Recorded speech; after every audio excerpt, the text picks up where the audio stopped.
আসসালামু আলাইকুম ভিউয়ার্স, আজকের ভিডিওতে আলোচনা করব পল্লী সঞ্চয় ব্যাংকে নতুন নিয়োগ কবে আসতে পারে। আপনারা অনেকে জানতে চেয়েছেন যে পল্লী সঞ্চয় ব্যাংকে মাঠ সহকারী, ফিল্ড সুপারভাইজার পদের নতুন নিয়োগ আসবে কিনা এই বিষয়ে একটি ভিডিও দিতে। তো আপনাদের রিকোয়েস্টে আজকের ভিডিওটি।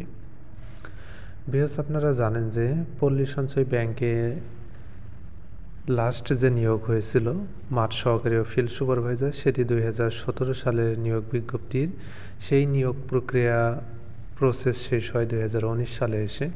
এরপরে কিন্তু আর কোনো নিয়োগ বিজ্ঞপ্তি প্রকাশিত হয়নি, বড় ধরনের কোনো নিয়োগ হয়নি পল্লী সঞ্চয় ব্যাংকে। তো পূর্বের যে নিয়োগটি ছিল সেটি হচ্ছে প্রকল্পের আন্ডারে, আর বর্তমানে পল্লী সঞ্চয় ব্যাংকে স্থানান্তর হওয়ার পর ব্যাংক থেকে কিন্তু আর কোনো নিয়োগ প্রকাশ করা হয়নি। ভিউয়ার্স, ইতিমধ্যে আমরা জানতে পেরেছি যে পল্লী সঞ্চয় ব্যাংকে মাঠ সহকারী ও ফিল্ড সুপারভাইজার পদে অনেক পদ শূন্য হয়েছে।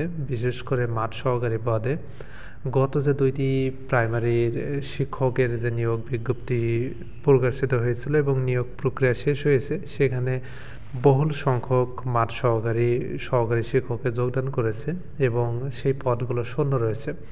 এবং প্রত্যেকটা উপজেলায় দেখবেন যে 2-3 করে মাঠ সহকারী কিন্তু শূন্য পদ রয়েছে।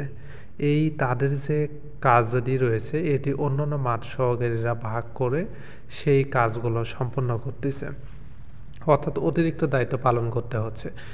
সেই দিক বিবেচনা করে মাঠ সহকারী পদে কিন্তু খুব দ্রুত নিয়োগ দেওয়ার কথা পল্লী সঞ্চয় ব্যাংকের। কিন্তু এদিকে একটা জিনিস আপনারা যদি দেখেন যে পূর্বে নিয়োগগুলো প্রকাশিত হয়তো প্রকল্প থেকে খুব দ্রুত নিয়োগ দেওয়া হতো এবং নিয়োগ প্রক্রিয়া শেষ হতো। আর প্রকল্প আর ব্যাংক থেকে নিয়োগ প্রক্রিয়াটাই একটু জটিল, যেহেতু প্রকল্প থেকে ব্যাংকে পরিণত হয়েছে।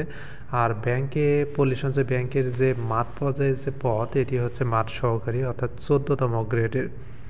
আপনারা যদি অন্যান্য ব্যাংকের সাথে তুলনা করেন তাহলে কিন্তু এই গ্রেডে কোনো পদ নেই মাঠ পর্যায়ের।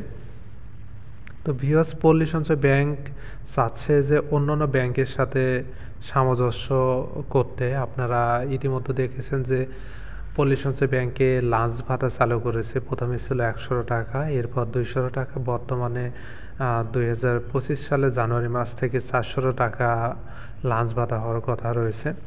তো আস্তে আস্তে অন্যান্য ব্যাংকের সাথে সামঞ্জস্য আনবে পল্লী সঞ্চয় ব্যাংক। এই ক্ষেত্রে নিয়োগ প্রক্রিয়াটা একটু পরে দেওয়ার চিন্তাভাবনা রয়েছে হয়তো পল্লী সঞ্চয় ব্যাংকের। তো ভিউয়ার্স, এই ছিল আজকের মতো। আপনাদের আরও কিছু জানার থাকলে কমেন্ট করতে পারেন। ফার্স্ট টাইম আমার চ্যানেলে হয়ে থাকলে চ্যানেলটি সাবস্ক্রাইব করে পাশে থাকবেন। যারা অলরেডি সাবস্ক্রাইব করেছেন তাদেরকে অসংখ্য ধন্যবাদ।